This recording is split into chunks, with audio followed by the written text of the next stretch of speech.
supuesto, a nuestro compañero Carlos Julio Pacheco, que está en los controles. En primera línea, como siempre lo hacemos, debemos de saludar indudablemente a nuestra amable audiencia, a los radio oyentes de Atalaya, que ya nos escuchan acá en Guayaquil, también los que lo hacen en las distintas provincias del Ecuador y por supuesto en el mundo, porque Atalaya se escucha en todos los países de este planeta a través de nuestras distintas redes sociales. Como siempre digo, gracias, muchas gracias por escucharnos. Reciban a cambio un abrazo imaginario a la distancia, estimada Teresa. Claro que sí, en este momento también el abrazo, el saludo va para el sociólogo Stalin Poveda Granoble, a quien le decimos muy buenos días. Buenos días ecuatorianos. Teresa, gusto en saludarla. También a nuestro compañero Alcides Montilla y Caldito Pacheco en los controles. Hoy es viernes, como dice mi querido Alcides Montilla, mi estimado amigo, y el cuerpo lo sabe. Todos lo sabemos, efectivamente. Hoy es viernes y el cuerpo lo sabe, un último día del fin de semana. Stalin. Dime mi querido Alcides, no te escucho bien. Que hoy es viernes, como dice la canción, y el cuerpo lo sabe, pero el cuerpo en otras instancias sí sabía lo que era un viernes. Ahora con todo lo de la pandemia, este viernes tiene otra forma de ser. Bueno, huele a cuarentena, huele a pandemia. Tiene razón. Esta nueva modalidad de convivencia social producto de la pandemia, todo ha cambiado. Todo ha cambiado, los estados de ánimo también han cambiado. Por supuesto, antes los viernes era de alguna manera esa alegría que invadía porque era un día antes para el fin de semana y se lo disfrutaba normalmente sin ninguna restricción. Bueno, ahora sí, en esta nueva modalidad hay que hacerlo con ciertas restricciones porque todavía estamos en peligro de contagio y esto hay que evitarlo. Vamos a conocer, mi querida Teresa, los titulares de los medios impresos de circulación nacional que vienen en sus primeras planas. Claro que sí, vamos a iniciar este recorrido informativo con diario El Universo. Ecuador ya superó los 150.000 casos de coronavirus, señala su titular principal. De 5.167 pruebas procesadas en las últimas 24 horas, el 25% resultaron positivas según el Ministerio de Salud. Con esto, los casos confirmados llegan a 150.360. Ecuador registra 12.300 muertes en el reporte de la situación de COVID-19 entre febrero pasado y la fecha. Son 8.030 decesos confirmados por causa del virus y 4.276 aparecen como sospechosos. El Ministerio de Salud señaló que en las últimas 24 horas se confirmaron 1.277 nuevos casos. Son en total 150.360 contagiados, como les habíamos dicho. Y en la foto principal de este rotativo, una buena noticia realmente. Narváez suma otra etapa para Ecuador en Giro. Todos los días me despierto con el mismo espíritu y al final lo he logrado, dijo el deportista tricolor. En otros temas, CFN recibe recursos del Banco Mundial. Es un crédito de $260 millones para financiar a las pequeñas empresas. En el plano local, María Félix reemplaza a Melvin Hoyos. María José Félix es la nueva directora de Cultura del Cabildo de Guayaquil, anota El Universo. Y también otra noticia, el INEC señala que el desempleo bajó de 13.3% a 6.6% comparado junio con septiembre. El desempleo cayó en septiembre y se ha logrado recuperar el empleo pleno, según datos del INEC.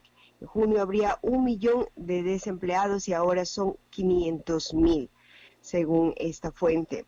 Por otro lado, llevan a cárcel 4 a Jacobo Bucarán. El Consejo Nacional de la Judicatura decidió el traslado, dijo del expresidente, estaba en la Tacunga. Por otro lado, fue ratificada sentencia de Yamil Maguad. Corte le negó la casación y queda en firme la pena de 8 años por peculado. Vamos ahora a la revisión de diario El Comercio, también a través de su portada impresa, cuya portada también destaca el triunfo de Narváez. Narváez triunfa en el Giro de Italia, anota este rotativo. Por otro lado, también nos habla del desempleo que baja, pero aún afecta a 523.000 personas. El trabajo formal subió y el subempleo cayó entre junio y septiembre pasado. Sin embargo, 49% de la población sigue en la informalidad. En otros temas, el rastreo del COVID en manos de 600 personas. La Secretaría de Salud del municipio de Quito trabaja en una estrategia con 600 rastreadores formados en un hospital de Miami a través de un proceso en línea, quienes localizan y vigilan los casos sospechosos. Así también nos señala que el plan educativo pionero arranca en Monte Sinaí, se refiere al proceso, el proyecto educativo entre el municipio y el Ministerio de Educación para que 300 docentes, para que pues dé estudios a niños que no tenían acceso a redes sociales, a internet en este populoso sector de Guayaquil. Y también nos señala que controles y restricciones para visitar los cementerios, esto frente al próximo feriado, el próximo 10 de Soto, a propósito del Día de los Difuntos, que será en noviembre próximo. Vamos ahora a revisar la información que nos trae Diario Expreso a través de su página web. Las cifras de empleo mejoran bruscamente y esto genera dudas, señala un análisis de este diario. Por otro lado, José Serrano es el nuevo presidente de la Comisión de Justicia de la Asamblea. Así también nos dice que el 9 de noviembre próximo será la audiencia preparatoria de juicio de Mendoza del ex legislador Daniel Mendoza. En otros temas nos señala también Diario Expreso. Organización denuncia intentos de adoctrinamiento neonazi en el Virgilio Guerrero de Quito, un centro educativo. Por otro lado, pensiones alimenticias apean en las elecciones a 7 aspirantes a asambleístas, un tema pendiente que tendrán que resolver también. Y en otros temas, nos cuenta además Diario Expreso, cerca de 500,000 trabajadores recuperaron su empleo entre julio y septiembre, según el INEC. De esta manera, estimado sociólogo, cuando son las 6 de la mañana con 39 minutos, cerramos este recorrido informativo. Muchas gracias, Teresa. Alcides, yo quiero compartir el día de hoy, en función de esta noticia que acaba de leer y que está en los medios de comunicación impresos, sobre este programa que me parece importante en Monte Sinaí, una iniciativa combinada interinstitucional entre el Ministerio de Educación y el municipio de la ciudad de Guayaquil.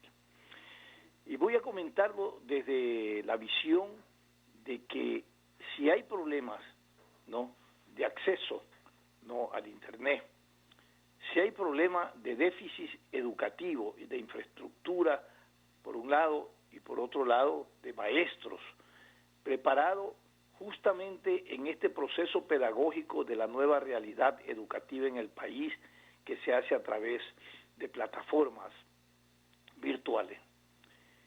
Esto tiene un proceso en donde todos los profesores tienen que capacitarse en una nueva metodología, en una nueva visión de la enseñanza y del conocimiento, porque lo que teníamos con anterioridad en el sistema educativo partía de una relación maestro-alumno en donde el maestro era inequívoco, donde era el dueño de la verdad, el dueño del conocimiento, y el estudiante pues era un receptor de esas visiones y esos conocimientos que tenía el profesor. Hoy se plantea con el proceso de tecnología una educación no crítica, profunda, una educación positiva que implica por parte de los docentes una especie de especialización o de actualización, pero fundamentalmente en una pedagogía educativa que aporte significativamente a una educación de sostenibilidad. Y esto es un proceso. No creo que se estén preparados los maestros y profesores. Yo tengo referencia de que hay profesores que todavía no saben manejar una plataforma educativa, que tienen dificultades. Pero más allá de eso, si hay un programa como esto que nace de la falta de acceso a la tecnología, que no llega el Internet, que no hay profesores, eso sí es más dramático, que no hay infraestructura. En la noche, esto en el Monte Sinaí, pero el problema no solamente es en Monte Sinaí, en la noche de ayer tuve la oportunidad de tener una reunión o un encuentro en la lámina 6 de Nueva Prosperina con madres de familias y dirigentes del sector, y donde aparecieron no menos de 20 niños con las personas, con sus mayores, que comentaban que ellos recibían en el portal las clases, el portal de una casa que tenía señal de acceso al internet, y otros bajaban del cerro para coger con esa señal. Entonces yo creo que así como hay una estadística, Alcides y Teresa, de que hoy se anuncia que alrededor de el 39 o 40% están en el ejército de desocupados, que no tienen empleo, que ha caído, que no tienen, debería hacerse un estudio por parte del Ministerio de Educación para ver cuál es el nivel de deserción que hoy existe, que es altísimo, por un lado. Por otro lado, para ver cuáles son los territorios y focalizarlos y determinar dónde tienen que aplicarse estas políticas y estos programas como lo que se está aplicando a nivel del municipio de Guayaquil y el Ministerio de Educación. Porque no solamente Monte Sinaí, señores, en la periferia hay lugares donde todavía no hay una señal de internet, donde no llega la señal adecuadamente, donde no hay profesores para educar a estos niños, donde no hay ese contacto ni siquiera por la plataforma digital para la educación. Y sería interesante que nos digan y que le digan al país cuánto ha impactado esta situación, por un motivo primero por la pandemia y luego por lo que implica todo este proceso pedagógico, metodológico de enseñanza a nivel de plataformas educativas, que hay que actualizarlas y hay que especializarse. Pero en cada parte realmente hay esa dificultad. Nosotros somos testigos, yo personalmente, a través de las noticias, ustedes, otras personas, de cuán difícil y qué dificultades existentes hay respecto a todo este proceso de adaptación sobre educación a través de plataformas tecnológicas. Y yo sí creo e insisto que el Ministerio de Educación debe de hacer todo un trabajo investigativo para establecer fundamentalmente cuáles y qué sectores, en dónde están los niños que han desertado, que no tienen acceso a la educación, y que si tienen acceso con una mala señal, es una educación que no sirve, porque es intermitente, porque no es sostenible. De tal manera que esto es una de las grandes preocupaciones de las madres y padres de familia.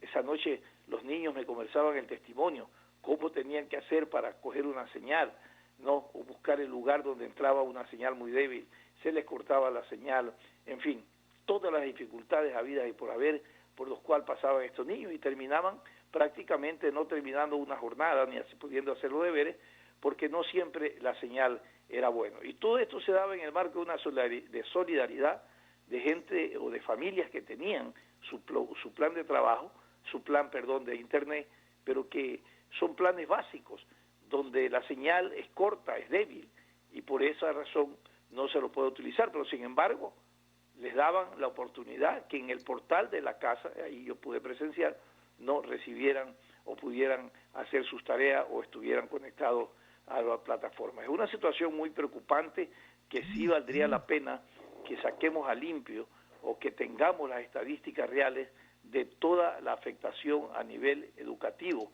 que han sufrido muchos estudiantes por deserción o por falta de capacidad de recursos tecnológicos, no por un lado, y por otro lado de recursos económicos para el tema de la señal a nivel de internet. Estimado sociólogo, antes de darle paso al licenciado Alcides, me permito indicarles que ya está conectado con nosotros también el doctor Byron López Castillo, nuestro panelista de los viernes. Con él podríamos iniciar, también integrarlo a este diálogo, ya que tenemos a las 7:10 un enlace a una cadena nacional. Muy bien. Doctor Byron López Castillo, le damos la bienvenida. Lo hemos llamado un poco más temprano por el tema de que tenemos una cadena como de las 7:10, 7:15, y eso pues, de alguna manera podría interrumpir nuestro diálogo de los viernes. Y queremos abordar con usted desde una visión profesional, desde una visión de análisis en lo jurídico y en la aplicación de la normativa del Código de la Democracia, esta situación de intentos de calificar o de inscribirse como candidato a personas que están en proceso, que son prontuariados y que están en procesos investigativos. Y sobre esto tenemos pronunciamientos a veces por parte de las juntas provinciales de control electoral, no muy claras, a veces indecisas, a veces discrecionales, y bueno, y sería importante que usted, con el conocimiento que tiene, nos aclare cómo es la aplicación de este reglamento respecto a personas que están en procesos de investigación y que pretenden inscribirse en listas para representación popular, como son, por ejemplo, para la Asamblea Nacional. Buenos días y bienvenido, doctor. A ver si me da comprendido el doctor Byron López Castillo. Dentro del tiempo corto que se va a producir esta programación de la mañana de hoy. Yo no tengo retorno, a ver si me suben el retorno, Cardito. Y la inquietud que usted tiene. En primer lugar, hay que destacar un hecho que está tomando mucho cuerpo en el país. El Consejo Nacional Electoral está demostrando una falta de transparencia en muchos actos, lo que hace que exista una zozobra y una inquietud en la ciudadanía, porque no se garantiza así la pulcritud y la claridad del procedimiento electoral. El Consejo Nacional Electoral, en primer lugar, tiene una profunda división entre sus miembros. Hay un grupo mayoría y uno de minoría, 3-2. Muchas veces los dos no van, se abstienen, los otros 3 toman las decisiones sin la presencia de los otros 2, y luego los otros 2 salen a decir que han tomado resoluciones totalmente contrarias a los reglamentos y a las leyes y al ordenamiento en general. Por ejemplo, acaban de decir que no está debidamente establecido el sistema que permitirá las elecciones mediante la cuestión normal de la votación electrónica. Esto pone en grave perjuicio y peligro la pristinidad y la transparencia de las elecciones. Por otro lado, se ha hecho la denuncia pública de la presidenta del organismo CNE, designado como funcionario para que maneje todo el sistema electrónico a una persona vinculada claramente con el correísmo, así lo ha dicho el miembro del Consejo Nacional Electoral, que es de minoría. Y esto pues él mismo lo plantea como una cuestión de falta de absoluta transparencia, primero porque se hizo un nombramiento sin el conocimiento y consentimiento de los demás miembros, y no solamente dice él por la actuación de la presidenta, y además porque es un hombre que a criterio de este vocal está vinculado con el correísmo, lo cual a su criterio huele a una entrega hacia un movimiento político, la decisión final de las elecciones. Todo esto no está bien en un momento en que el país demanda seriedad, transparencia y lucha contra la corrupción. No es posible que un momento tan grave como el que estamos confrontando, con pandemia que no sabe cuándo se acaba, con una corrupción que cada día toma más cuerpo y todos los días la prensa, la radio, la televisión solamente nos da noticias desagradables. No hay de 10 noticias, 9 que sean buenas, toditas son malas.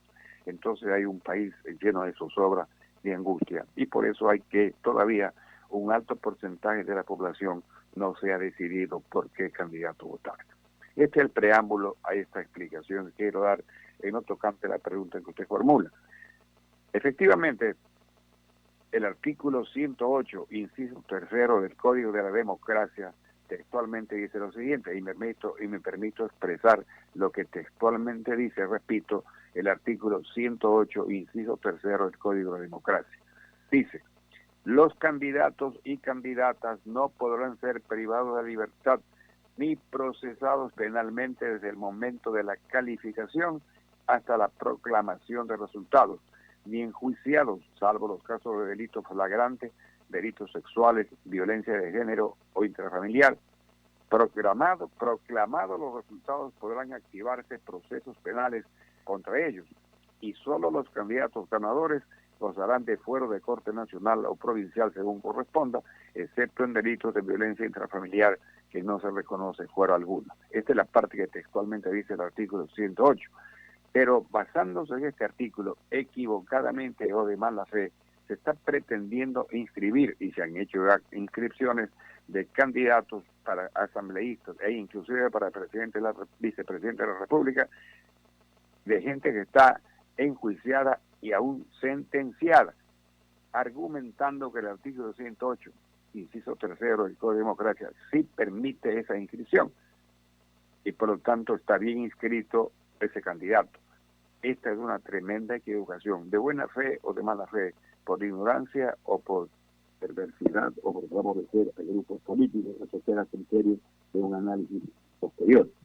El artículo es sumamente claro dice que los candidatos no podrán ser privados de libertad ni procesados penalmente cuando, esta es la parte importante, no podrán ser procesados ni privados de libertad desde el momento de la calificación hasta la proclamación de resultados, ni enjuiciados, salvo los casos de delitos flagrantes, ni enjuiciados, ni privados de libertad, ni enjuiciados desde el momento de la calificación hasta la proclamación de resultados. De tal manera que esto que viene a ser una especie de inmunidad empieza a correr desde el momento de la calificación por parte del organismo electoral hasta la proclamación de resultados, de tal manera que no hay necesidad de un conocimiento jurídico mayor ni tratar de buscar en el espíritu de la ley la interpretación, porque el Código Civil dice que cuando una ley es clara no tiene para qué irse al espíritu a buscar la interpretación. Aquí está claro. Para el oyente que nos está escuchando también debe estar claro. Doctor, Que esa inmunidad a la que se refiere este artículo rige desde el momento de la calificación hasta la proclamación de resultados, de tal manera que las personas que están ya enjuiciadas y más aún las que están procesadas no pueden ser candidatos ni inscribir sus nombres para las listas. Ahora, doctor, pero ¿por qué los se miembros está dando del Consejo entonces una Nacional versión, una interpretar interpretación estos totalmente alejada de la Doctor, jurídica, doctor. de la lógica y de la ética? Porque permitir que Doctor. personas procesadas, personas condenadas, vayan a formar parte de una lista a título de interpretar mal el artículo 108 constituye una bofetada en el rostro de la decencia de los ecuatorianos. ¿Cómo es posible que se pretendan candidatizar y luego llegar a la dignidad de elección popular procesados y condenados? Esto simplemente significaría una afrenta para la ética y para las buenas costumbres. La ética y el derecho siempre marchan juntos. Y los autores que tratan este tema, Kant, por ejemplo, sostiene la tesis que primero debe prevalecer la ética antes que el derecho. Y aquí estamos frente a un problema que no hay para qué hablar de ética, porque no se trata de poner de candidatos a quienes están presos o enjuiciados. Simplemente se trata de que la ley establece la inmunidad, repito, para aquellos que desde el momento de la calificación hasta la proclamación de resultados hubieran cometido un delito. Para aclarar mejor, se produce hoy día la calificación de un candidato y se lo hace constar como candidato ya en una lista. A partir de este momento, si después, hoy lo califican y después de 8 días cometen infracción, en ese caso no podrá ser enjuiciado, sino una vez que haya terminado el proceso. Porque si él va a las elecciones y pierde la inmunidad que tiene durante este lapso y pasa a ser juzgado normalmente como cualquier ciudadano. Esto que quede claro, porque si no fuera así, digo yo, en un poquito de exageración, todos los presos de las penitenciarías y cárceles del país que están sin sentencia, que por miles que están enjuiciados, pero todavía no tienen sentencia ejecutoriada, perfectamente podrían organizarse en partidos e inscribir sus listas como presos, de acuerdo con la interpretación igual del 108, y presentarse y luego ganar las elecciones y que ganan, y las cárceles se quedarían vacías. Esto llego yo al extremo de la explicación con una especie de sarcasmo, porque creo que no sucederá, pero hay esa posibilidad que felizmente no va a resultar. Por lo tanto, yo creo que si se quiere proceder con absoluta apego a la ley, con absoluto respeto a la ética para con los ecuatorianos, el artículo 108 que me acabo de detallarlo expresamente en forma textual es sumamente claro. Y me permito invitar a la ciudadanía para que lea el artículo 108 y su tercero del Código de la Democracia, para que se den cuenta que hay una interpretación equivocada, por buena o por mala fe, por parte de quienes están obligados a aplicar la ley con apego irrestricto a la letra de la ley y no interpretaciones fatuas, vacías y con dedicatoria. Este sería, mi querido Stalin, el comentario que me permito hacer dentro del tiempo dado, muy corto por cierto, frente a la inquietante pregunta que usted formuló. Luego, doctor, tenemos otra situación que es necesario un poco analizarla. Y me refiero a el carácter discrecional que se toman los miembros del Consejo Nacional Electoral para interpretación de estos artículos que usted claramente lo ha explicados y que están determinados en los distintos códigos y normativas. La pregunta es, ¿cuál sería un poco la sanción, si cabe, de interpretación que no es uno de sus responsabilidades o responsabilidades de los miembros del Consejo Nacional Electoral, cuando interpretan estos artículos y crean discrecionalidades respecto a resoluciones? ¿Cómo se pueden? Bueno, hay procesos impugnatorios sobre el tema, como se han dado, pero sin embargo puede, para los miembros del Consejo Nacional Electoral, puede haber una sanción, una revocatoria. ¿Cómo se puede asentar un precedente para que no haya ese abuso de discrecionalidad? Interesante su pregunta. La respuesta también puede ser esta. El Código Orgánico Integral Penal, tipifica como prevaricato cuando un funcionario público, en caso concreto un juez, actúa disponiendo algo dolosamente en contra del derecho y de lo que dice la ley. Por lo tanto, estos señores son jueces del Poder Electoral, miembros del Consejo Nacional Electoral, y se da este caso que se está dando, perfectamente cabría que ante la Corte Nacional, que sería su juez competente, se presentara una denuncia por prevaricato. Esa es mi opinión, me puedo equivocar, pero ese sería el delito, prevaricato, que significa que un funcionario público que actúa dolosamente contra la ley perfectamente puede ser enjuiciado de conformidad con este artículo del Código Penal que habla de lo que es el prevaricato. Correcto, porque una de las cosas que se notan cotidianamente y diariamente es el desacato a la ley, no solamente por la gente en términos general común, sino por las autoridades que están obligados a que la ley se cumpla, y también la falta de respeto a la autoridad. Esto prospera significativamente en la conducta y en el comportamiento social, mucho más en el comportamiento de administradores de justicia o de administradores de institucionalidades. Así es. Alguien dijo con mucha razón que en el país no hacen falta leyes, que hay leyes inclusive en exceso, deben de revocarse o derogarse porque no son aplicables. No hay falta de ley, lo que hay es falta de ética o falta de conocimiento jurídico, que sería menos grave que la falta de ética. Un juez puede equivocarse por ignorancia, por negligencia, pero cuando actúa contra la ética es más grave su conducta. De esta manera que no hay falta de leyes, existen leyes para todo. Aquí hay organismos para todo. Con motivo de esta pandemia hemos escuchado la serie de funcionarios que existen con unos nombres rimbombantes para controlar la salud. Y sin embargo, la salud, vea cómo está en el campo que estamos ventilando también. Hay código de democracia, reglamento de la democracia, consejo de participación ciudadana, etcétera, etcétera. Organismos que ningún papel cumplen en lo tocante a la lucha contra la corrupción, por ejemplo, y poner en su sitio a los jueces, a los funcionarios públicos que incumplen con la ley. Cuando un funcionario va a entrar al DCP en su cargo, cualquiera que sea, presta su juramento de acuerdo con la ley, y ahí dice que va a respetar la Constitución y las leyes de la República en el ejercicio del cargo para el que se ha designado.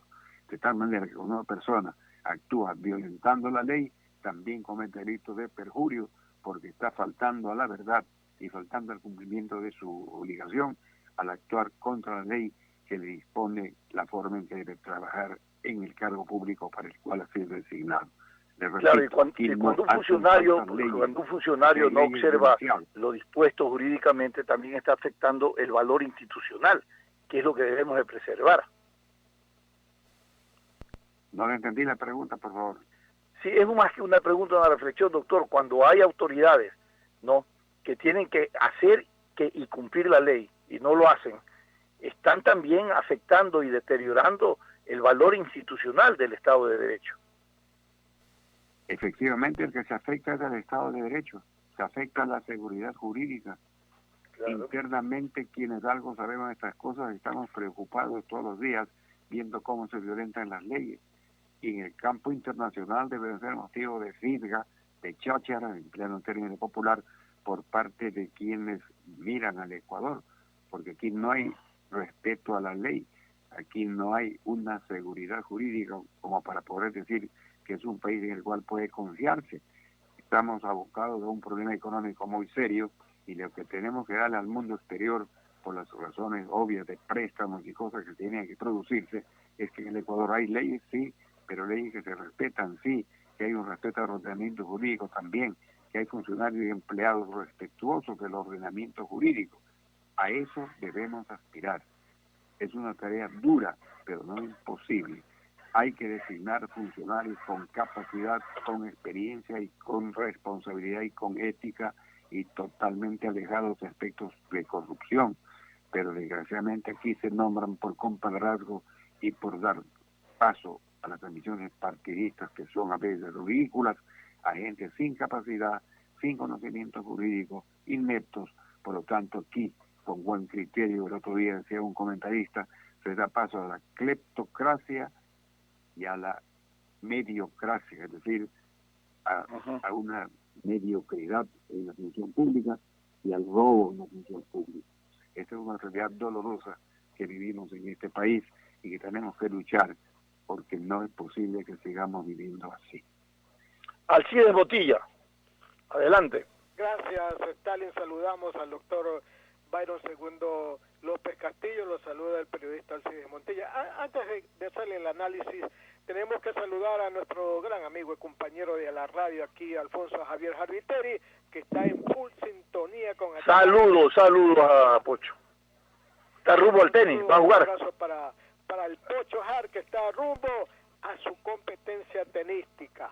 Muy bien. Muy bien. En los próximos días va a tener una competencia contigo, así que avisarán. Le vamos a tomar la lección, está en entrenamiento. Sí. Doctor López, pongámosles nombre a las cosas. Aquí hay 5 personas que tienen necesariamente que ver con lo que estamos hablando. Daniel Salcedo, Abdalá Bucarán, Karina Arteaga, Pablo Romero y Virgilio Hernández. Ellos, de una u otra forma, y sus partidos quisieron entrometerlos en las listas pretendiendo que la gente no se entere o eludiendo responsabilidades de tipo moral más que legal. Y el peso de la moral, doctor López, tiene que caer, porque la ley a veces pues es muy somera, muy tranquila, a veces quiere, a veces no quiere, pero yo creo que el peso de la moral, y ahí viene la actitud de la gente, del votante, el peso de la moral tiene que sancionar a toda esta gente que quiere engañar bajo el supuesto de que no tienen sentencia ejecutoriada. Doctor, y ahí va la pregunta. En la ley de elecciones, lo que hoy día es la reforma al código, lo que hoy día es el código de la democracia, no había pues esa situación, esa argumentación. Simple y llanamente se decía que si estaba entrometido, vinculado en algún caso, etcétera, no podía ser candidato. Ahora tiene que estar en una sentencia ejecutoriada, y si no está en una sentencia ejecutoriada, es candidato. Es una burla, doctor, discúlpeme, algo hay que hacer. Yo le pido un comentario suyo, doctor López. Mi actuación de esta mañana ha sido precisamente en ese sentido. Se está queriendo atentar contra la ética del pueblo ecuatoriano. Lo que usted dice es una gran verdad. El artículo 108 del Código de la Democracia tiene que aplicarse. ¿Para qué? Para que no puedan ser candidatos quienes tienen sentencias en su contra. Y podrán ser solamente aquellos que no teniendo sentencia, luego de ser aprobada su candidatura y lanzada al público, cometan alguna infracción. Ahí gozarían de la inmunidad de la que están deseando. Tiene que cambiarse para que haya más claridad. En el país estamos acostumbrándonos a vivir de la falsedad y de la hipocresía. Yo considero que es indispensable, si acaso fuera necesario, oportuno y conveniente, dadas las condiciones actuales, dictar una nueva constitución de la República, porque la dictada en Montecristi demostró ser un mamotreto, perdónenme la expresión, con instituciones que no sirven para nada, con funcionarios que son puro nombre y que nada desempeñan en beneficio del país. La parte orgánica puede estar buena, hay derechos y garantías que valen la pena mencionarse. Digo la parte dogmática, perdón, pero la parte orgánica falla porque hay estas cosas que son totalmente absurdas y que dan margen a estos comentarios que estamos haciendo en la mañana de hoy. Nosotros estamos obligados a hablar la verdad por encima de todo, sin temor ni favor, como se dice. Entonces pidamos que haya una profunda reflexión en quienes se dicen que son políticos para que planteen una reforma a la Constitución, si se puede, totalmente, para desbaratar el famoso espíritu de Montecristi que tiene el Ecuador enredado en muchos aspectos. Doctor, otro tema. Mire, usted sabe bien que hay una primera instancia, o mejor dicho, una primera sentencia de primera instancia del Tribunal Contencioso Electoral que advierte que resulta inaplicable, mire usted lo que dice, inaplicable la aceptación personalísima de las precandidaturas. O sea, el precandidato manda al conserje la lista para que la presente al Consejo Nacional Electoral y punto, ya está precandidatizado. Hagamos lo mismo, pues, doctor, con el caso de los juicios que se presentan en las cortes, que ya el juez ya no llame pues al que presenta la demanda para que reconozca la firma, basta con que mande al conserje con la lista o el planteamiento o la demanda para que se inicie el caso, pues. Hay que insistir en la necesidad de que los candidatos vayan personalmente, cuando se inscriben, vayan personalmente y digan, fulano de tal, soy yo, aquí está mi nombre y mi apellido, aquí está mi cédula, es mi cédula y yo quiero ser candidato y califíqueme. Así debe de ser, doctor López, ¿no le parece? Mi querido Asirio, no le entendí bien, está muy cortada la conversación. No le escuché claramente cuál es su inquietud. ¿Me puede repetir? Doctor, le decía, no sé si me escuche. Hay una disposición del Tribunal Contencioso Electoral que dice que resulta inaplicable la aceptación personalísima de las precandidaturas.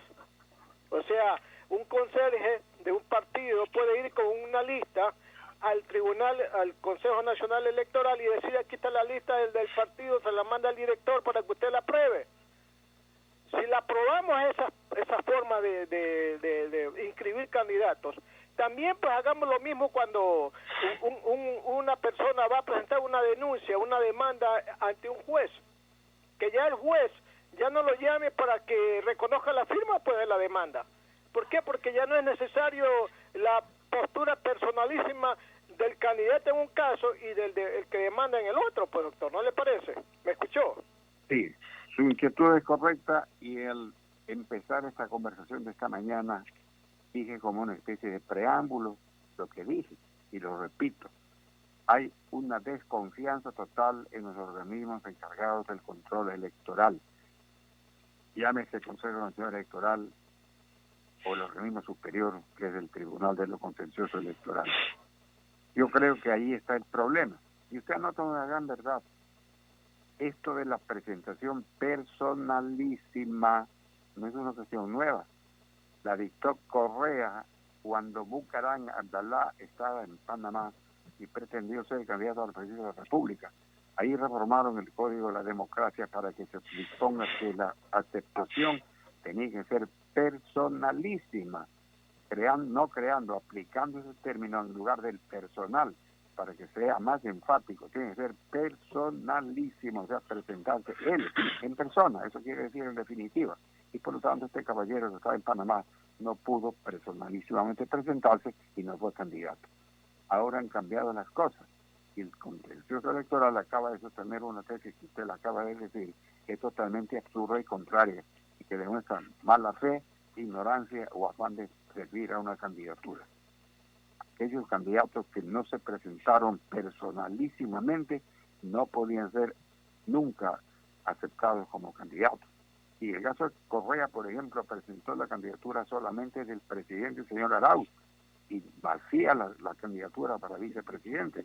Esa candidatura tampoco podía ser aceptada porque la ley dispone que tiene que presentarse candidatura de presidente y de vicepresidente para que los dos personalísimamente acepten. En ese caso hubo un vacío y por lo tanto no podía llenarse con nadie. Esa es mi opinión. Por lo tanto es claro que hay una total equivocación de parte de los organismos encargados del control electoral que pone en grave peligro la pristinidad, la transparencia y la claridad de las próximas elecciones. usted nota bien un hecho cierto. Soy abogado, usted sabe. Y cuando uno presenta una demanda, el juez ordena inmediatamente la comparecencia del demandante para que vaya a un acto oficial a reconocer su denuncia, por ejemplo, personalmente. Si no hay la aceptación por parte del denunciante para ir a reconocer la firma estampada en la denuncia, no puede continuarse con el trámite de la denuncia, porque no está reconocida la firma. Para un caso tan elemental como este se obliga a esto en la ley, con mayor razón en el caso que se habla de la presentación personalísima. Y luego, ¿cuál es el problema para que no se presente personalísimamente? Ninguno. El señor Correa, ¿qué hizo cuando no pudo presentarse personalísimamente? Lo intentó luego mediante un show mediático que fue espectado por el país con asombro y con risa, cuando un sujeto partidario de él llevaba una tablet con la cara de él y decía, aquí está, Correa está aceptando la candidatura, aquí está. Eso es una burla. Cree que somos idiotas y que hay organismos electorales que deben hacer respetar la ley, es lo que llama la atención e indigna sobremanera. Más o menos... 7 de la mañana con 14 minutos. Doctor, licenciado y sociólogo, tenemos que ir a una pausa comercial para enseguida engancharnos con la cadena nacional. Regresamos con más de su programa Sin Amarres. Gracias. De opinión, categoría O, apto para todo público. El siguiente es un espacio contratado. Radio Atalaya no se solidariza necesariamente con las opiniones aquí vertidas.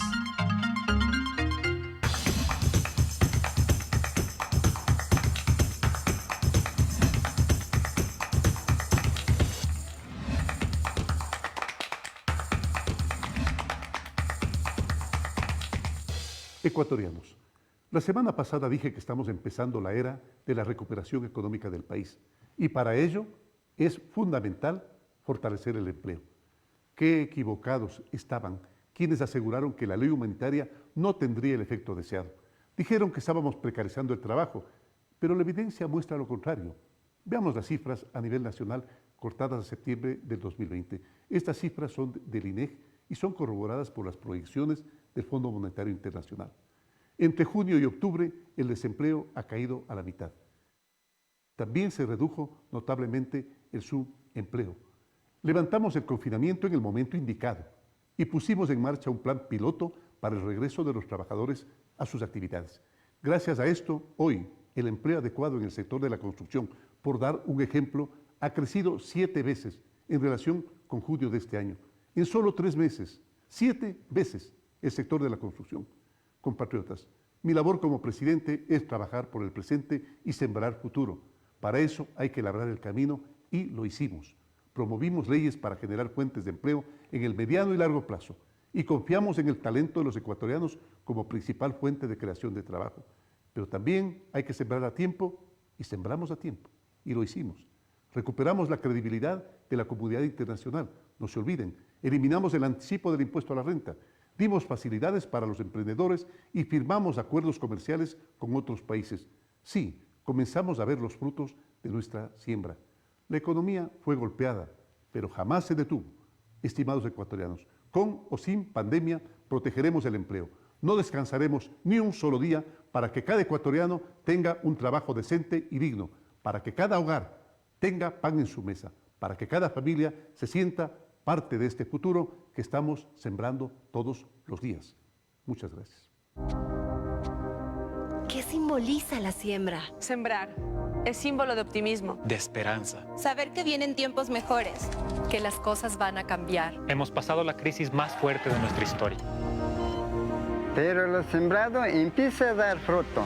Porque el ecuatoriano es tierra fértil. Para muchos no es suficiente, pero la cosecha mejorará poco a poco. Porque cuando se siembra con el alma, todo es posible. ¡Vamos, Ecuador! Sembramos futuro.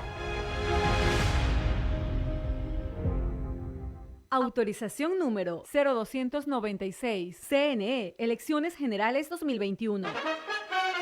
Este fue un espacio contratado. Radio Atalaya no se solidariza necesariamente con las opiniones aquí vertidas.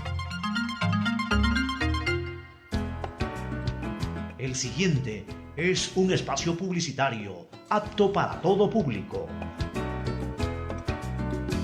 Los bomberos de Guayaquil continuamos cuidando de esta ciudad. Ha llegado el momento de que nos ayudes a proteger a tu familia. Lávate las manos constantemente. Infórmate solo de fuentes oficiales. Recuerda que si tienes una emergencia, debes llamar al 911 y te ayudaremos. Cumplir las medidas de seguridad previene el contagio. Este es un mensaje del Benemérito Cuerpo de Bomberos de Guayaquil. Autorización número 0008. CNE, elecciones generales. Estar al día en el pago del servicio de agua potable tiene recompensas. Interagua premia tu puntualidad con sorteos mensuales de tablets y miles de megas para que puedas navegar en Internet. Los pagos que realices por canales virtuales duplican tus posibilidades de ganar. Y si lo haces por medio de la aplicación móvil de Interagua, tus oportunidades se multiplican por 3. Gana tablets y megas todos los meses. Y participa también en el gran sorteo de lavadoras, cocinas y refrigeradoras que se realizará en diciembre. Recuerda que para participar solo necesitas estar al día en tus pagos mes a mes. Interagua, siempre contigo. En UTE, creemos que el futuro está en manos de nuestros estudiantes y agregar valor a sus vidas está en las nuestras. Con una educación práctica y moderna, creando experiencias únicas, formando líderes y sobre todo, que disfruten el camino. Doctor Galo Cabanilla, Canciller UTE. Los invito a la UTE porque el éxito es el resultado de hacer lo que te apasiona. Despierta tu pasión y descubre tu mejor versión. ute.edu.es. Esto aún no termina. Por eso, siempre uso mascarilla en el bus. Mantengo distancia y desinfecto mis manos cuando llego a mi destino. No te confíes. El estado de excepción terminó, pero la pandemia sigue. Manos, mascarilla, distanciamiento y preocuparse de que todos cumplan las medidas de seguridad. Alcaldía de Guayaquil. Guayaquil, ciudad guerrera, se levanta de todo mal. Con el agua que cuidamos, nuestros días brillarán. Y en los momentos más duros, trabajamos con seguridad. Siempre seremos solidarios y el agua siempre llegará. La Alcaldía de Guayaquil y EMAPAC, trabajando por un Guayaquil que sueña en grande. Fin del espacio publicitario. Usted está escuchando un programa de opinión, categoría O, apto para todo público. Sin amarres, una mesa de diálogo donde sobresalen los temas de mayor interés social, económicos y políticos del país. Sin amarres, bajo la conducción del sociólogo Stalin Poveda Granobles.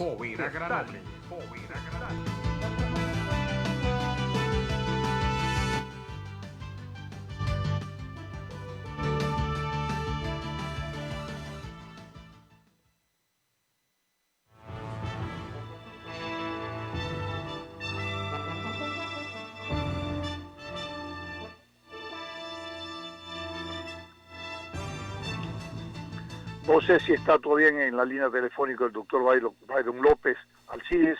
Le da un comprendido. Sí, aquí estoy. Perfecto, Alcides. El Quedamos doctor Byron López no está ya en contacto con nosotros. Parece que no, ¿no? Stalin. Sí, dime, Alcides. Habías iniciado tú un tema relacionado con esta, podemos decir, alianza, ¿no?, entre el Ministerio de Salud con el municipio de Guayaquil respecto al tema de la educación. Así es. Y mira, yo he notado que al final de cuentas, ¿verdad?, esta propuesta, derivada también pues de la pandemia, esta propuesta de las clases virtuales antes que las presenciales, ¿verdad?, está dejando una serie de problemas e inconvenientes. Ya algunos chicos están cansándose, no comprenden, no quieren tanto tiempo estar sentados, quieren jugar con sus compañeros, etcétera, todos los elementos constitutivos de las clases presenciales, ¿verdad? A las virtuales ahora hay una distancia muy grande y hay el temor de que a consecuencia de esta innovación los alumnos no aprendan.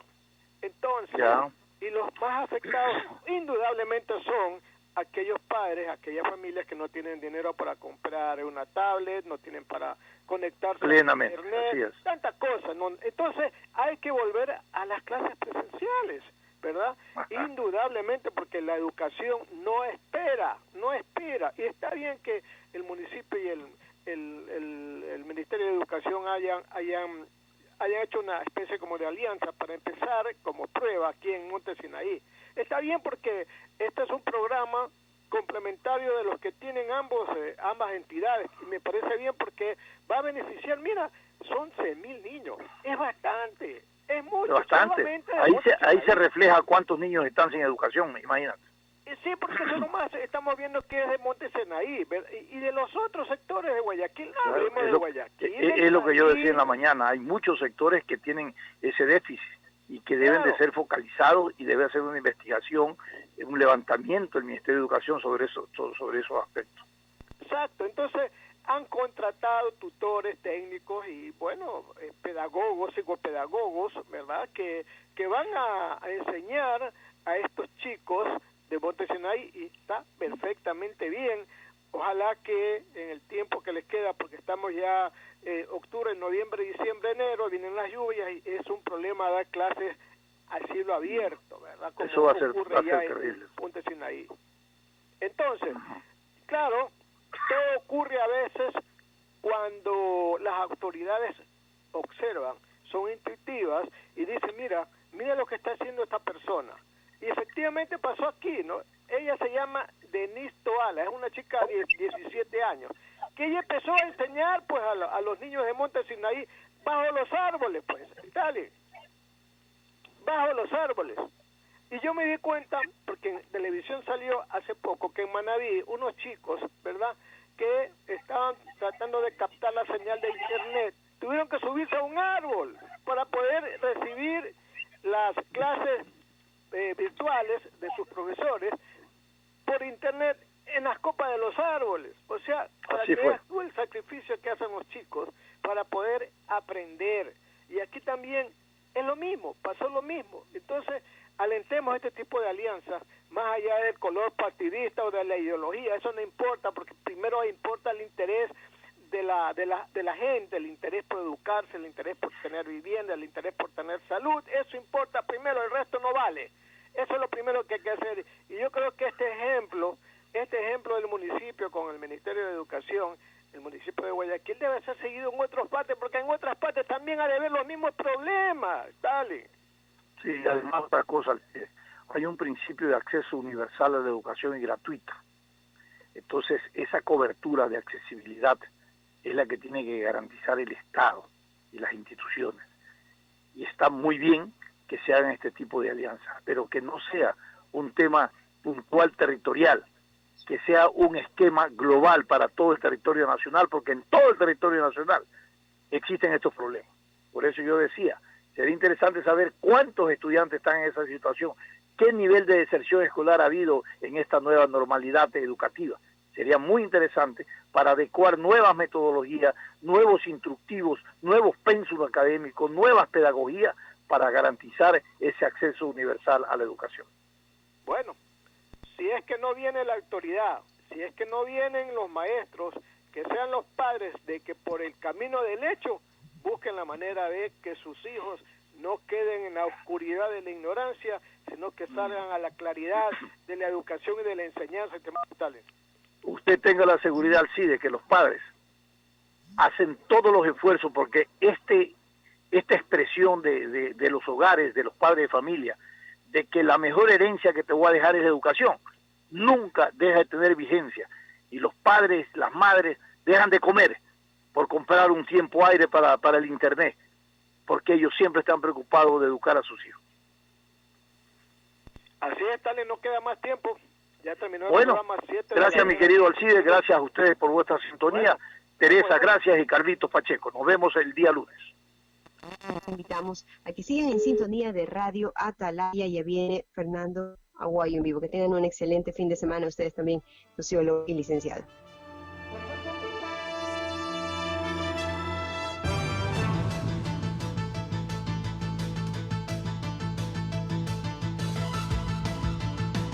Sin amarres. Una mesa de diálogo donde sobresalen los temas de mayor interés social, económicos y políticos del país. Sin amarres, bajo la conducción del sociólogo Stalin Poveda Granobles. El siguiente es un espacio publicitario apto para todo público. El guayaquileño no para ni un segundo. Durante la emergencia sanitaria, lo primordial era la salud de su familia. Y ahora que estamos volviendo poco a poco a la normalidad, no se detiene y busca constantemente un futuro.